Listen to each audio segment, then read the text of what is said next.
ശരിക്കും സഖാവ് വി.എസിനെ ആദ്യം പരിചയപ്പെടുന്നത് തന്നെ വർഷങ്ങൾക്ക് മുമ്പ് സഖാവ് പി കൃഷ്ണപിള്ളയായിട്ട് ഞാൻ എൻ്റെ ആദ്യ സിനിമയിൽ അഭിനയിക്കുന്നതുമായി ബന്ധപ്പെട്ട് ആ ഒരു കഥാപാത്രം ചെയ്യാൻ വേണ്ടിയിട്ടുള്ള തയ്യാറെടുപ്പുകളുടെ ഭാഗമായിട്ട് ഒരു ദിവസം സംവിധായകൻ പി.എ. ബക്കർ സാർ വി.എസിനെ കാണാൻ വേണ്ടിയിട്ട് എന്നെയും കൂട്ടിക്കൊണ്ട് പോവുക. അന്ന് അദ്ദേഹം എന്തോ ഒരു ചികിത്സ കഴിഞ്ഞിട്ട് അങ്ങനെ വിശ്രമിക്കുന്നൊരു സമയമായിരുന്നു. പക്ഷെ അപ്പോൾ പോലും സഖാവ് പി കൃഷ്ണപിള്ളയെക്കുറിച്ച് അറിയാൻ എന്ന് പറഞ്ഞപ്പോൾ വളരെ ആവേശഭരിതനായിട്ട് സഖാവ് പി കൃഷ്ണപിള്ളയെക്കുറിച്ച് പറഞ്ഞത് എനിക്ക് ഓർമ്മയുണ്ട്. സഖാവിൻ്റെ നിൽപ്പും നടത്തവും അദ്ദേഹത്തിൻ്റെ പെരുമാറ്റ രീതികളും അദ്ദേഹത്തിൻ്റെ സവിശേഷമായ വ്യക്തിത്വത്തെക്കുറിച്ചൊക്കെ വളരെ ആഴമേറിയ അറിവാണ് ശരിക്കും വി.എസ് അന്ന് പകർന്നു നൽകിയത്. അത് ആ കഥാപാത്രം ചെയ്യാൻ എനിക്ക് വലിയ ഒരു ശക്തിയായിട്ട് മാറി. വി.എസിനെ കുറിച്ച് പറയുമ്പോൾ അദ്ദേഹം ഞാനിപ്പോൾ എല്ലാ ഇതിലും പറഞ്ഞതാണ്, വിപ്ലവ സൂര്യൻ എന്നതിൻ്റെ ചുരുക്കെഴുത്തായിട്ട് നമുക്ക് പറയാം വി.എസ് എന്ന രണ്ടക്ഷരം. അതൊട്ടും ആലങ്കാരികമല്ല, അതിലൊട്ടും അതിശയോക്തിയുമില്ല.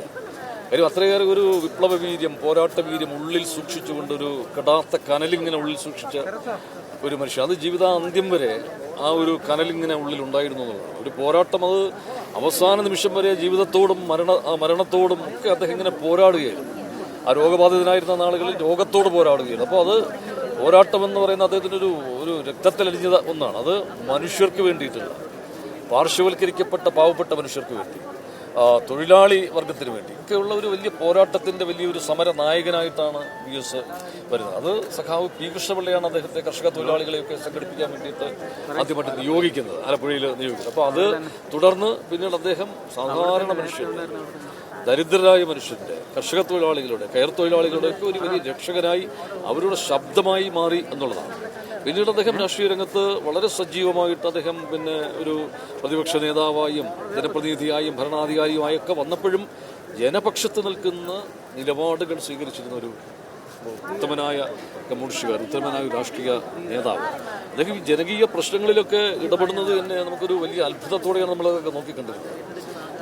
ഏതെങ്കിലും ഒരു സാമൂഹ്യ വിഷയം ഉണ്ടായാൽ അത് ദൂരെ മാറി നിന്ന് അതിനെ നോക്കി കണ്ടിട്ട് അതിനെക്കുറിച്ച് പ്രസംഗിക്കുകയല്ല അദ്ദേഹം ചെയ്തിരുന്നത്.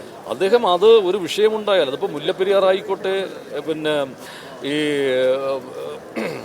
മതികെട്ടാൻമലയിലായിക്കോട്ടെ, അല്ലെങ്കിൽ മൂന്നാറിലായിക്കോട്ടെ, എവിടെയാണെങ്കിലും ഒരു വിഷയമുണ്ടായാൽ അവിടെ നേരിട്ട് ചെന്ന്, എൻ്റെ പ്രായവും ആരോഗ്യവും ഒന്നും വകവയ്ക്കാതെ നേരിട്ട് ചെല്ലുകയും അവിടുത്തെ സാധാരണ മനുഷ്യരുമായിട്ട് സംസാരിക്കുകയും ആ പ്രശ്നത്തെക്കുറിച്ച് കൃത്യമായി ധാരണ ഉണ്ടാക്കിയെടുക്കുകയും അതിൻ്റെ അടിസ്ഥാനത്തിലാണ് അദ്ദേഹം വസ്തുനിഷ്ഠമായിട്ട് ഒരു നിലപാട് സ്വീകരിക്കുന്നത്. ആ നിലപാടിൽ അദ്ദേഹം ഉറച്ചു നിൽക്കുന്നു.